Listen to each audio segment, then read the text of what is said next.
Ya, kamu dengar betul-betul. Kalau telinga kita ini kan, kalau kau kasih tambah lagi yang ini, kasih kuat tau, dia punya pendengaran, betul kan? Kalau kamu buat begini, dia suara lebih jelas kamu penangkapan dia. Ya, dengar baik-baik. Jangan dulu tidur, sabar. Jangan dulu ingat-ingat ada makanan kan? Tidak ada, sudah apa? Ya ada begitu ya. Ada kotak? Ada. Oh ya, sesaat lagi itu supaya durang. Ya. Asal kamu belajar untuk memberi perhatian, jangan jalan-jalan, kecuali pergi tandas, ada urusan yang penting. Oke, kita teruskan. Kita coba perhatikan apa yang telah ditulis dalam firman Tuhan. Oke, kan? Ayat yang pertama, waktu pagi-pagi benar dia katakan mereka itu pergi ke datang membawa rempah-rempah untuk mau pergi ke kuburan. Tetapi apa yang terjadi ketika mereka sampai di kuburan, batunya sudah terguling. Saya ingin jelaskan kebudayaan orang di Israel, kuburan mereka tidak sama dengan kuburan kita. Nanti kamu bingung, kenapa pula batu terguling kalau di kuburan? Apa? Karena kuburan yang kita pikirkan kuburan dalam tanah, kan? Dikurik berapa kaki itu biasa? 7 kaki. Ya, panjang berapa? 7. Kamu tahu lah dia punya ukuran size doang. Kita pikir yang begitu sudah masuk baru ditimbus, baru ditaruh kayu salib lah. Tetapi kuburan di sebelah sana di tempat orang Yahudi tidak sama. Ya, kuburan mereka itu mereka pergi ke ada bukit, ya, dan ada dinding seperti ini, batu itu mereka korek.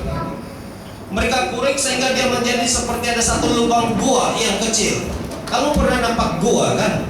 Ya, mereka korek-korek itu dan sampai masuk di dalam, dan mereka akan buat ada seperti tempat baring, ya, bukan seperti ini, tempat baring lah itu, dan dibuat juga dibuat daripada batu, dan dia dibaringkan di sana.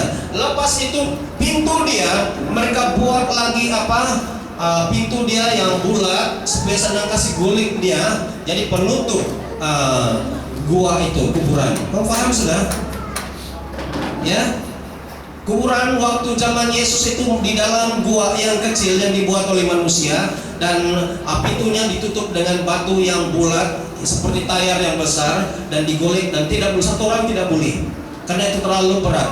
Nah, itu sebabnya ketika murid-murid datang melihat pada pagi-pagi, mereka heran kenapa kubur Yesus itu sudah, yang pintu dia itu sudah bergolek penutup dia, dan pintu gua tempat kuburan itu sudah terbuka, dan mereka masuk di dalam, mereka lihat mayat Tuhan Yesus tidak ada lagi.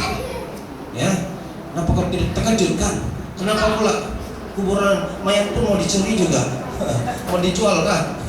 Kemudian waktu mereka kebingungan itu, mereka tambah bingung lagi. Kenapa? Tiba-tiba ada 2 orang. Kita lihat ayat keberapa?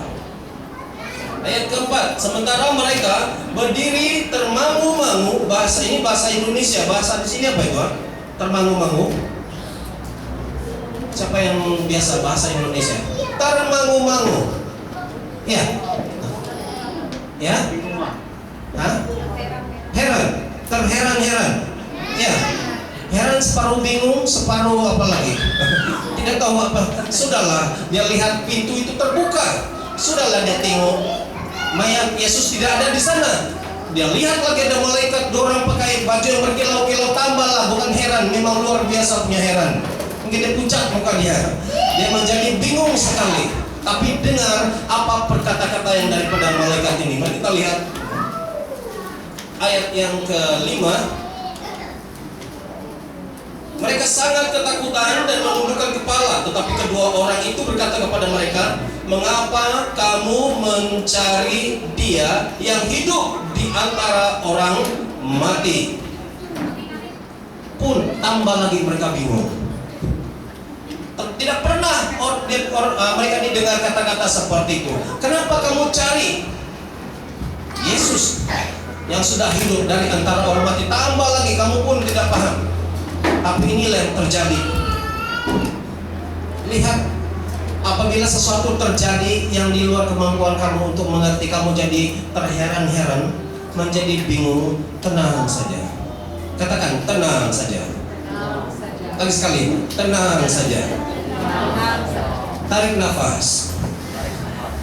Begitulah Pak. Kalau kita menghadapi masalah, kamu jangan terus menjadi bingung, menjadi English cakap panik, ya. Habis kamu tidak tahu mau buat apa. Pertama sekali, oke, tenang. Oke, tenang. Puji Tuhan.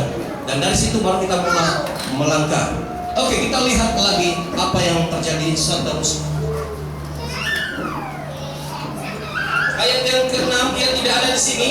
Ia telah bangkit. Ingatlah apa yang dikatakannya kepada kamu ketika ia masih di Galilea, yaitu bahwa Anak Manusia harus diserahkan ke tangan orang-orang berdosa dan disalibkan dan akan bangkit pada hari yang ketiga. Saya percaya setiap tahun diulang-ulang khotbah ini. Tidak tahu kita paham atau tidak paham, ya.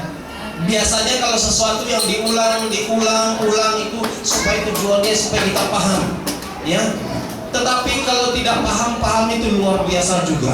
Orang ini dikategorikan boleh masuk Guinness record Malaysia, ya. Oke, mari kita melihat. Nah, dasar iman orang percaya, orang Kristen. Saya ingin kamu dengar sini lagi. Mungkin ada yang mengantuk, mungkin sudah mulai jalan, bergerak-gerak sudah kaki dia, tahan dia, ikat di karusi itu, ya. Ini dasar iman orang Kristen, orang yang percaya pada Yesus. Satu, kita beriman, kita percaya kepada kedatangan Tuhan Yesus ke dunia ini. Amin. Itu tidak boleh diganggu gugat. Tidak boleh kalau ada orang dari luar, dia mana datang? Yesus mana pernah datang ke dunia? Kau tolak itu. Kita mesti biarlah iman kita seteguh macam ini. Keras ini. Kau coba tanduk kalau boleh tahan. Biarlah hati kita tahu, iman kita percaya kita bahwa Yesus dari surga telah turun ke dunia ini. Amin. Ini firman Tuhan katakan. Yang kedua, ya, Yesus telah datang ke dunia. Kedua, Yesus telah mati. Ya, Yesus telah disiksa dan mati disalibkan. Pertama, datang dari surga turun ke dunia. Kedua, setelah dia mengajar memberitakan firman Tuhan selama 3 tahun lebih, kemudian Yesus ditangkap, kemudian dia disiksa, disalib sehingga dia mati. Ingat, datang dan mati. Ketiga, dia dikuburkan. Ya, dia dikuburkan. Inilah yang kamu pegang, tidak akan pernah berubah. Fakta, sejarah yang tidak akan berubah menurut iman kita orang Kristen. Lepas itu dia dikuburkan, kemudian pada hari yang ketiga dia bangkit. Ini sekolah minggu pun tahu. Pada hari yang ketiga, nomor 4 ini dia bangkit. Dia hidup semula. Dan yang seterusnya, kalau kita terus baca firman Tuhan ini, setelah dia bangkit, setelah beberapa lama bersama-sama di bumi, dia sudah bangkit, dia diangkat,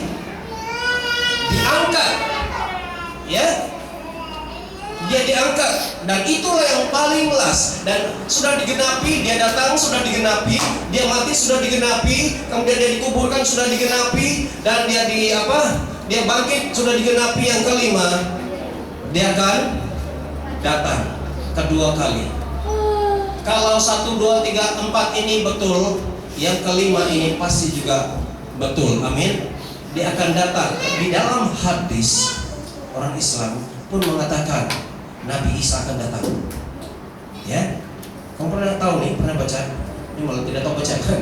Tapi di dalam hadis mereka pun mengaku bahwa Isa Al-Masih akan datang pada akhir zaman menjadi hakim, dia kata. Ini kemudian di soal jawab di surat kabar ini waktu saya di Sabah, kemudian orang ini tanya, kenapa Nabi Isa yang datang? Kenapa bukan Nabi Muhammad yang datang? Dia pun tidak tahu bagaimana mau jawab. Kenapa Nabi Isa yang datang sebagai pada akhir zaman, Nabi Isa datang sebagai hakim? Kenapa bukan si Muhammad? Dia tidak tahu apa sudah dia mau jawab. Ya, kalau mereka sendiri orang Islam percaya bahwa Nabi Isa yang datang, kenapa pula kita orang Kristen ragu-ragu, memalukan? Dia Yesus kita, Tuhan kita, Mereka hanya melihat Yesus sebagai nabi biasa, tidak lebih daripada itu. Mereka tidak akan pernah menganggap Yesus adalah Tuhan, juru selamat, anak Tuhan. Mereka akan menolak itu. Ya, kita lihat bahwa kematian Yesus sudah dinubuatkan. Siapa yang ada mencatat di dalam Yesaya pasal 53 ayat 4 hingga 5. Yesaya 43 ayat 4 hingga 5 dan Yesaya 52 ayat 14. Dan di dalam Matius pasal 17 ayat 23, 22 hingga 23. Kematian Yesus itu sudah dinubuatkan sebelum perkara itu terjadi. Ya, saya ulang sekali lagi. Nubuat kematian Yesus Yesaya 53 ayat 4 hingga 5, Yesaya 52 ayat 14 dan Matius 17 ayat 22 hingga 23. Nah, saya mau tanya kita di sini, mengapa Yesus harus mati? Ya, kenapa dia datang di sini dan kenapa dia harus mati? Mengapa dia perlu mati? Halo, kalau saya tanya satu orang, saya pilih, kamu boleh jawab atau tidak? Seperti ini semua jamaat anak-anak Tuhan di GBM Senda ini semua pintar-pintar apa sah? Amin. Ya, ini dia. Kenapa Yesus harus mati? Menebus dosa manusia. Beri kemuliaan bagi Tuhan. Mati. Ini baru budak kecil. Anak pastor yang jawab yang lain lebih pintar, saya tahu. Kalau dia beli jawaban satu, kamu beli jawab 5. Haleluya. Oke, kita teruskan.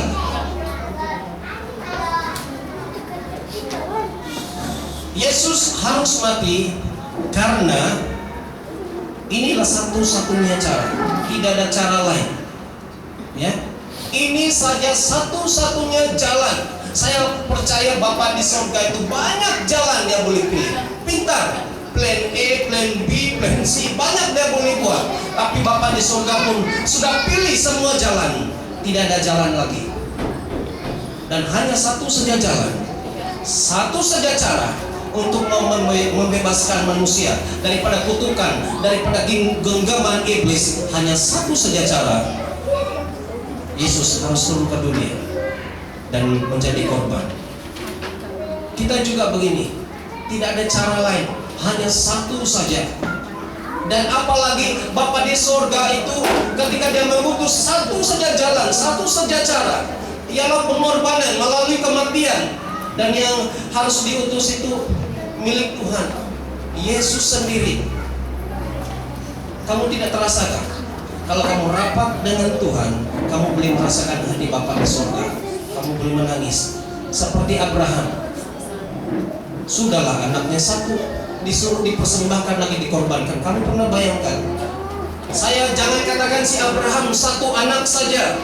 Saya percaya di sini kalau anaknya ada 12 orang. Siapa ada di sini? Siapa ada anak 12 orang? Oh, pasti mudah-mudah. Tapi siapa di sini yang adik-beradik 12 orang? Angkat tangan, jangan malu-malu. Oke, satu, haleluya. Beri kemuliaan bagi Tuhan. Oh, haleluya. Bukan ramai tahu yang ada begitu. 12 orang. Tapi walaupun 12 orang, kalau kata Tuhan, ambillah yang satu, yang angkat tangan tadi itu dikorbankan. Maukah bapaknya? Wih Tuhan, tidak boleh ambil balik, tahu. Kau beri, tidak boleh ambil balik, nanti buruk siku. Ya. Kita tidak mau, walaupun ada 20 orang, kita tidak mau juga dikorbankan, disembelih itu anak. Tidak ada kambing lagi kan di Johor ini, tidak lagi itu lembu mau disembelih. Apalagi kalau satu. Saya mau menjelaskan ini supaya kamu mengenali isi hati Bapa. Kalau kamu paham isi hati Bapa, pasti kamu akan boleh merasakan betapa pengorbanannya. Yang seterusnya, melalui kematian Tuhan Yesus dengan cara menumpahkan darah. Menumpahkan darah, bukan setitik darah. Atau kamu pernah cek di hospital, dia cucuk di sini, kasih ambil darah sedikit saja. Pernah? Tapi pengorbanan Yesus ini bukan yang dia pergi kasih begitu dia turun ke dunia, nah cucuklah. Lepas kamu pulang di surga. Bukan bagus di dunia ini panas, bagus lagi di surga ada ikut. Bukan. Bukan satu titik darah, bukan satu gelas darah, bukan satu pint darah, tapi berapa? Berapa jumlah darah? Berapa? Kamu tahu berapa? Ya? Bukan jari ini saja sedikit dicucuk ataupun di sini ataupun jarum dia siap. Kamu tahu berapa yang luka ada pada Yesus? Ya? Kamu ada nonton itu film Passion of Christ? Ya? Bagaimana dia dipukul? Menurut kajian penyelidik Alkitab, dia macam yang film Passion of Christ itulah.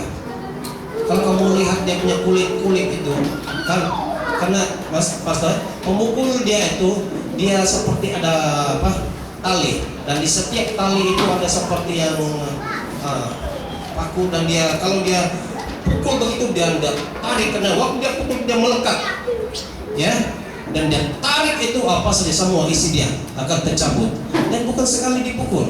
Ada berapa kali pukulan? Dia dipukul sampai habis mandi darah, sampai firman Tuhan mengatakan dia tidak dikenal lagi manusia atau apa. Habis mandi darah, itu saja semua darah, bukan satu titik. Dari sana habis sudah mandi darah. Dia dikasih mahkota lagi. Saya pikir mahkota dulu kan dikasih pakai. Dari itu dia sudah melekat, dikasih tekan lagi, dia sudah menuju. Kalau saya lah pastor begini, kalau saya dibuat sebelum saya kena taruh mahkota duri, memang saya lawan habis-habis. Saya tidak mau, saya pun mau hidup juga. Siapa mau sakitkan, siapa bunuh. Tapi inilah Tuhan kita. Dia ada segala kuasa di surga, kuasa di bumi. Dia memiliki kekuatan itu. Tapi dia menjadi macam orang yang bodoh-bodoh untuk saudara dan saya. Sebenarnya dia pintar, dia kuat, tapi dia menjadi orang yang paling lemah, menjadi orang paling bodoh untuk saudara dan saya. Kamu tidak tersentuh kan? Ya?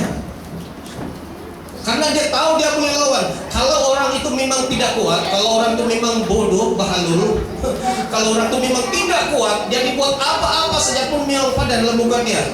Tetapi Yesus ini, dia adalah raja segala raja, Tuhan segala Tuhan, membiarkan dirinya, wah, ditaruh mahkota kunun. Itu sebenarnya mengejek dia, menghina dia. Raja orang Yahudi kunun. Nah, inilah mahkota kau, dipasang itu. Dan ditekan lagi sehingga itu melekat. Pastikan supaya tidak boleh jatuh. Dan darah sudah mulai mengalir. Dan badannya dipukul lagi. Betul-betul. Sudah kemudian tidak puas hati.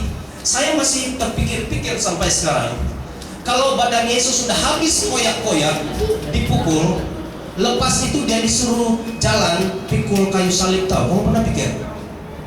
Bolehkah orang biasa yang sudah habis badannya koyak-koyak, dia masih boleh pikul salib, pergi ke Bukit Kalvari itu? Kamu dapat bayangkan? Jangan katakan pikul salib, jalan sendiri pun memang tidak boleh sudah. Tapi dia masih tahan dipukul, pikul salib itu, dan dia masih boleh jalan. Memang dia jatuh, kemudian karena dia terlalu lemah tidak boleh angkat lagi, dia jatuh, dan ada satu orang disuruh ganti. Siapa? Ya, kamu masih ingat? Karena Yesus adalah manusia biasa juga, dia tidak boleh mampu karena darah sudah mengalir dan sakitnya itu bukan mengalang kepala. Dan ada satu orang namanya Yesus dari Arimatia, ganti dan pikul salib itu, dan Yesus masih berjalan. Belum selesai lagi. Waktu dia sampai di bukit itu, bukan terima piala, sampai di sana. Memanglah kalau salib itu dia disusun, ada satu, ada di sebelah kiri, sebelah di tengah-tengah dan kanan. Biasanya kalau orang terima piala di Olimpik itu ada juga begitu kan. Dan yang kalau di tengah-tengah itu nomor 1. Tapi ini bukan nomor 1. Ini juga lepas itu dia dibaringkan. Oke, kita tengok film itu, dan dia dipaku tangannya. Sudah tidak puas hati, sudah kepala, sudah ada mahkota, badannya sudah koyak-koyak, masih mau dipaku juga. Udah bayangkan, tangannya dipaku, apalagi dipaku, kakinya dipaku, dan kemudian dinaikkan salib itu untuk ditontoni orang, untuk ditayangkan kepada semua orang yang ada di sana. Dan yang terakhir, Yesus masih boleh bertahan. Yang terakhir itu apa dilakukan padanya? Yang terakhir kamu masih ingat apa?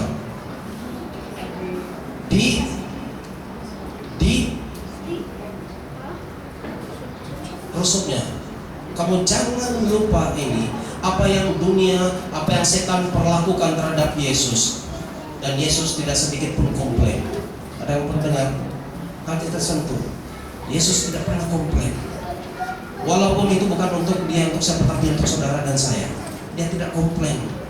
Memanglah, mungkin dia datang, waktu dia dipukul, dia orang disakitkan. Aduh, Bapak di surga, terus dipukul. Bapak tolong aku, terus dipukul. Kalau kita kena sedikit, Bapak di mana kau tidak tolong aku? Apa punya Bapak tidak bertanggung jawab, pandai beranak saja? Macam-macam, segala macam. Siapa pernah marah Tuhan di sini? Jujur, angkat tangan. Marah Tuhan? Oh iya, sama puji Tuhan. Pastor. Ini 2 pastor pernah marah juga. Manusia. Karena ukuran ada masa kita betul-betul tidak mengerti, tidak paham. Kemudian kita tanya, kenapa ini Tuhan? Ditanya tidak menjawab lagi tuh. Hai Tuhan, aku tanya kau nih, kau dengarlah aku kesusahannya. Tidak ada uang, tidak ada ini Tuhan. Macam-macam. Dan Yesus juga begitu. Itulah sebabnya ada satu kata-kata Yesus. Apa? Eli, Eli, lama sabachthani. Apa katanya? Artinya, Bapak, kenapa kau tinggalkan aku? Mengapa? Hanya ada satu waktu itu. Tapi ada juga kata-katanya. Apa? Ada orang di sebelahnya itu katanya, kalau waktu engkau sudah pergi ke Firdaus, jangan lupakan aku. Kata Yesus pada hari ini, saat ini juga, engkau bersama-sama dengan aku. Ya, kamu tidak tersentuh kayak ini. Ya, kalau kamu tidak tersentuh, iman kamu belum hidup lagi. Kamu belum menjadi seorang Kristen yang asli lagi. Kamu belum sensitif lagi terhadap apa yang dilakukan pada Tuhan Yesus. Ada juga